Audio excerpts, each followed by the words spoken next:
Kemudian dikasih Tuhan, kita akan merenungkan satu tema, berharap kepada Tuhan. Kita akan melihat di dalam kitab Mazmur, pasalnya yang ke-131, ayatnya yang pertama sampai ayatnya yang ketiga.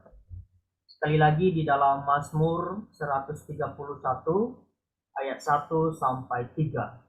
Saya akan membacanya bagi kita semua di dalam terjemahan baru 2. Nyanyian ziarah Daud. Tuhan, aku tidak tinggi hati dan tidak memandang dengan sombong.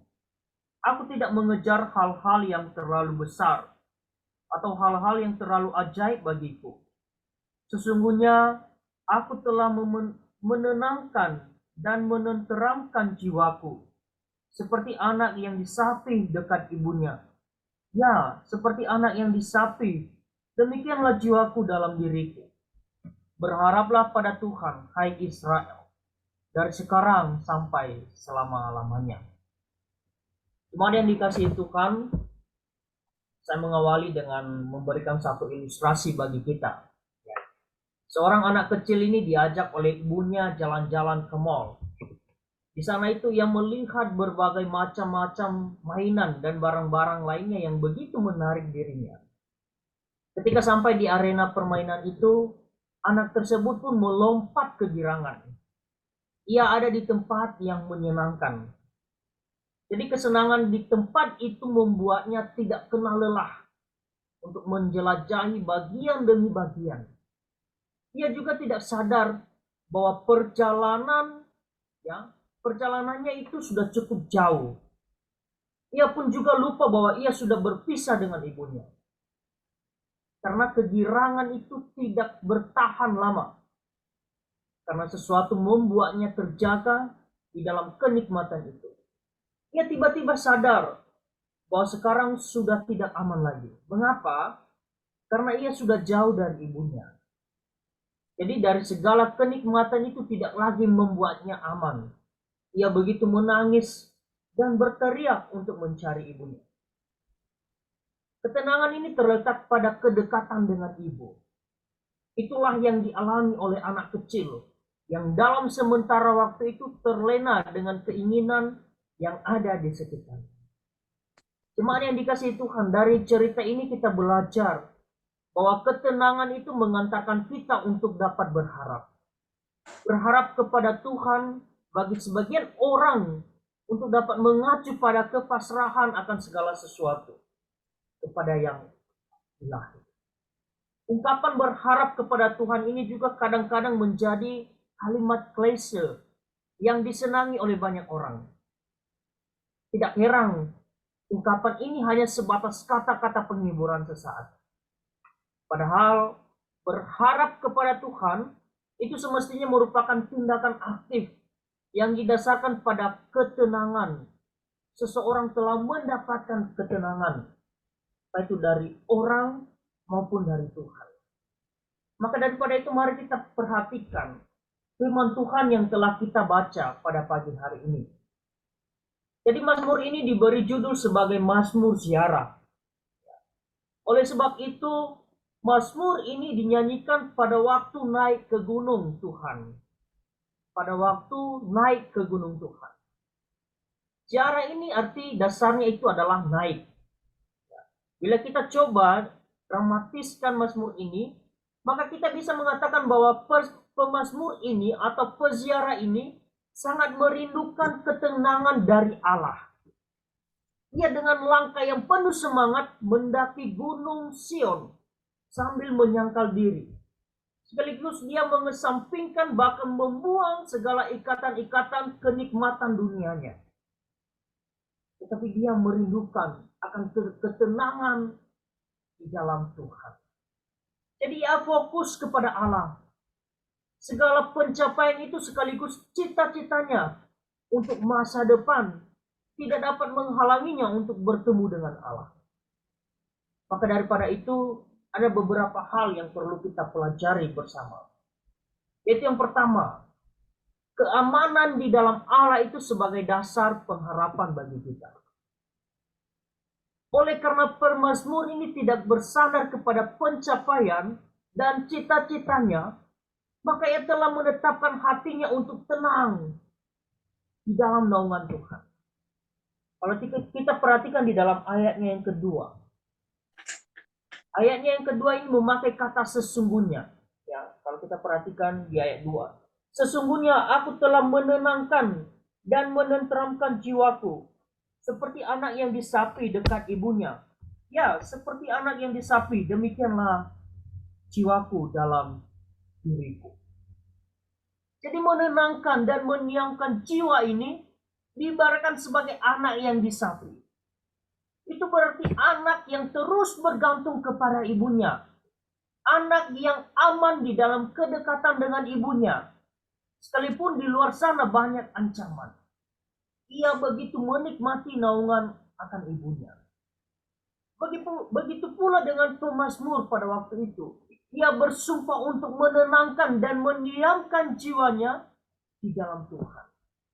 Karena hanya satu-satunya yang dapat menenangkan jiwanya itu bersandar dan hadir di hadirat Allah. Jadi ketenangan itu membuatnya begitu aman dan tidak khawatir dengan berbagai macam keinginan-keinginannya. Ia tenang, ia puas dan aman. Jadi di dalam ketenangannya ia tetap berharap dan bergantung sepenuhnya kepada Tuhan. Sebab kenapa? Allah adalah sumber hidupnya. Tidak ada satu hal pun yang mampu mengalihkan komitmennya. Allah teruji sepanjang waktu. Jadi begitu pula juga kita harus mengakui bahwa Allah itu adalah sumber hidup kita. Allah itu sumber segala sesuatu. Di dalam tangan Dia, di dalam tangan Tuhan, kita merasa aman. Kita merasa nyaman.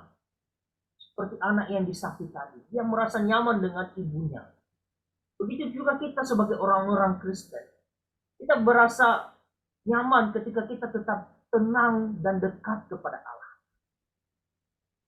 Lalu bagaimana kita berharap kepada Allah? Apa sumber keamanan dan ketenangan kita? Sumbernya adalah dari Allah.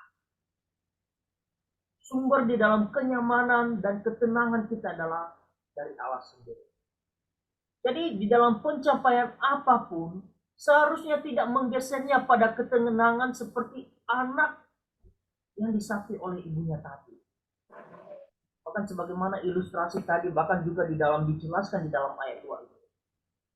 Bahwa sumber kenyamanan kita ketika dekat disapi oleh ibu kita sendiri.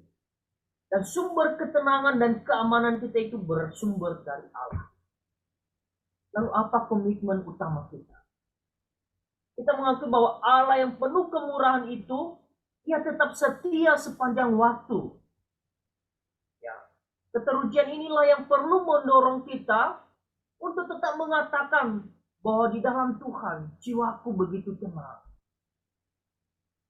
Tetapi jika kita tidak bergantung kepada Allah, maka pastinya kita menghadapi perkara-perkara yang begitu sulit dan sangat sulit kita menyelesaikannya. Oleh karena tidak bergantung kepada Allah. Oleh karena tidak kita memiliki sumber yang baik dari Allah. Karena kita menjauh dari Allah.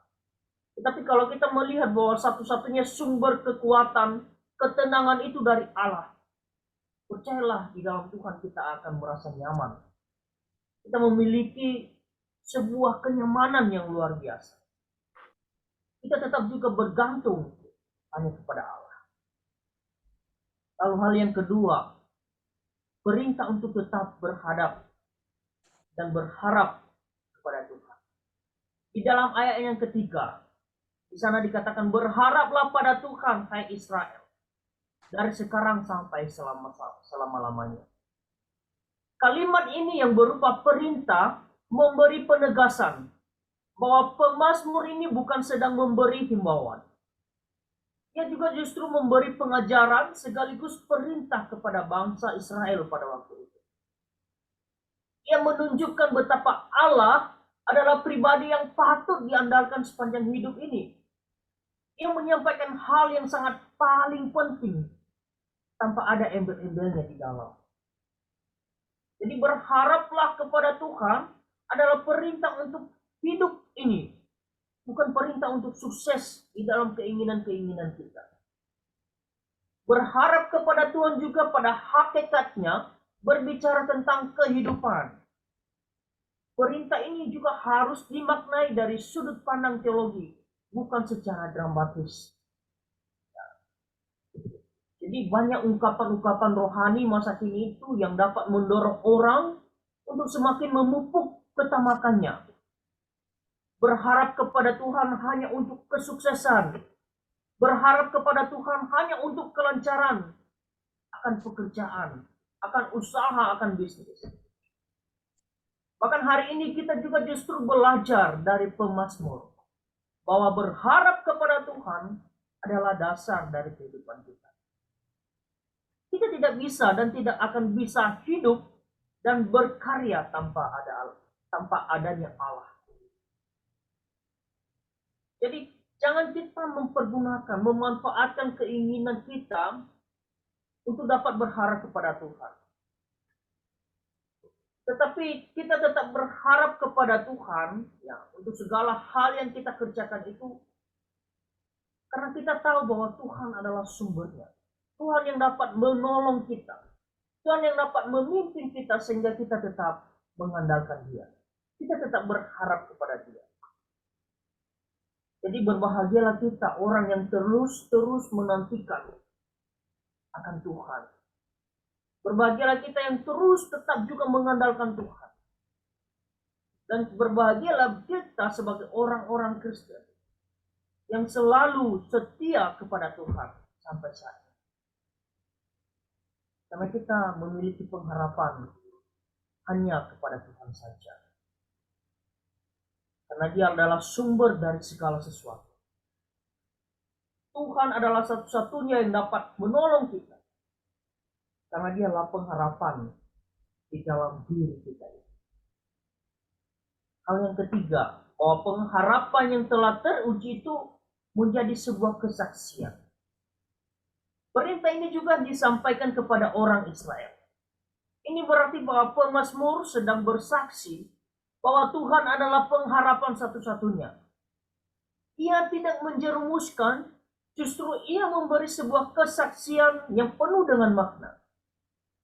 Ia bukan hanya menyampaikan secara teologi, itu secara objektivitas informasi, tetapi juga pengalaman rohani yang berbobot.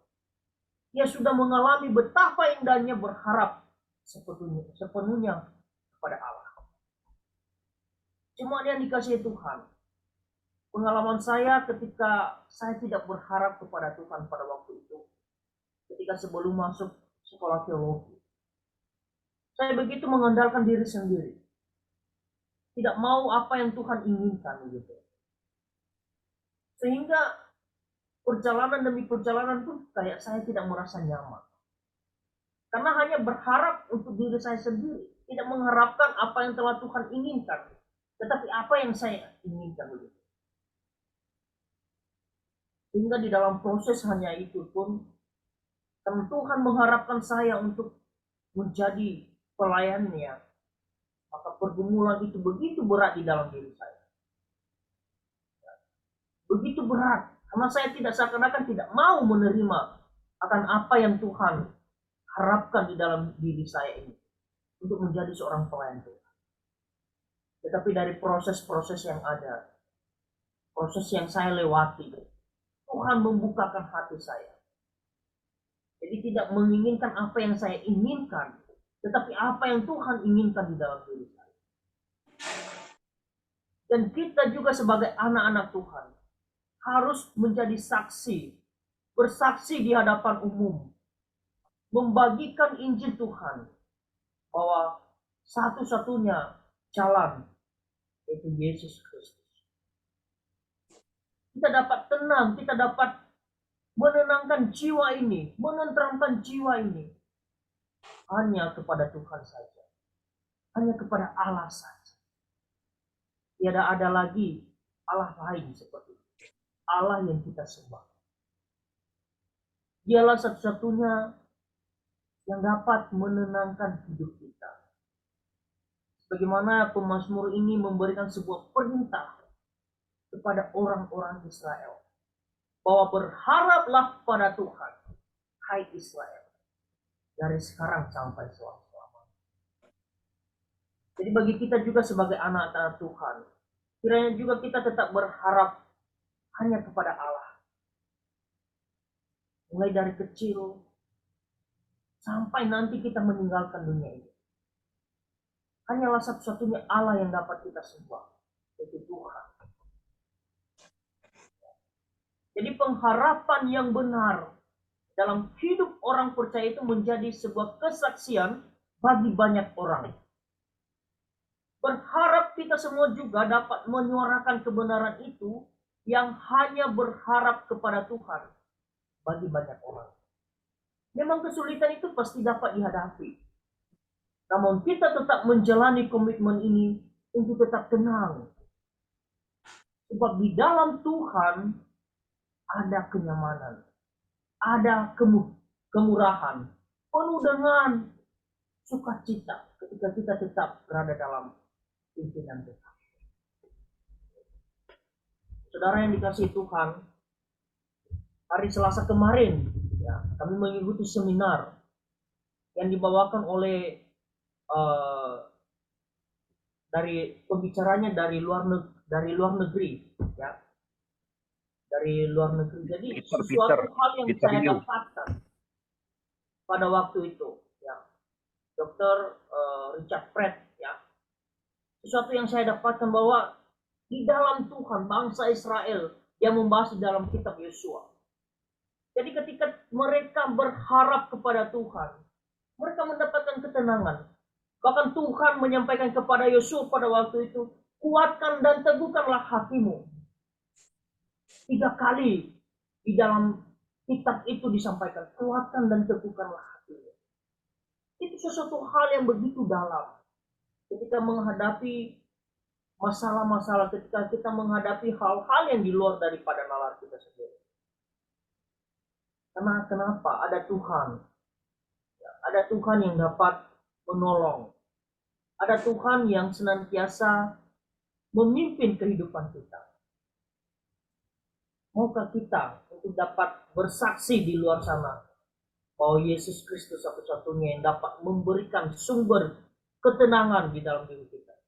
Bahwa Yesus Kristus Allah satu-satunya, ketika kita berada di dalam Tuhan, kita merasa nyaman. Jiwa kita begitu tenang. Jiwa kita begitu nyaman. Meskipun ada ancaman di luar sana yang menggoda kita. Sekalipun kesulitan sekecil pun ataupun sebesar kesulitan itu yang kita hadapi begitu ribut, tetapi kita percaya bahwa Tuhan dapat memberikan kita sebuah kelegaan, dapat memberikan kita sebuah kenyamanan. Jadi jemaat dikasihi Tuhan, kemurahannya tetap ada setiap kita bagi orang yang tetap berharap kepadanya. Kemurahannya juga menjadi kesukaan dan pelipuran duka walaupun umatnya ini menghadapi sebuah ancaman. Dan kemurahannya juga di masa lalu menjadi pendorong bagi kita untuk setia berharap kepadanya, yang akan mencurahkan kemurahannya itu setiap hari. Jadi berharaplah kepada Tuhan yang penuh kemurahan, maka jiwamu, jiwa saudara dan jiwa saya begitu aman. Hati saudara dan hati saya begitu tenang ketika kita tetap berharap kepada Tuhan. Jadi saudara yang dikasihi Tuhan, ini dorongan bagi kita untuk tetap percaya dan berserah serta berharap secara totalitas hidup kita. Ketika kita telah menyerahkan hidup kita, totalitas hidup kita ini kepada Tuhan, maka kita harus sadari dan tetap berserah dan tetap berharap, sebab di dalam tangan Tuhan kita merasa aman, kita merasa tentram, kita tetap merasa sukacita karena kita berada di dalam tangan. Sekiranya firman yang singkat ini dapat menolong kita kembali, dapat mengingatkan kita kembali bagaimana kita tetap berharap dan tenang di dalam Tuhan. Amin untuk kebenaran firman Tuhan. Saya minta dengan kasih Musa Andi menutup kita dalam doa.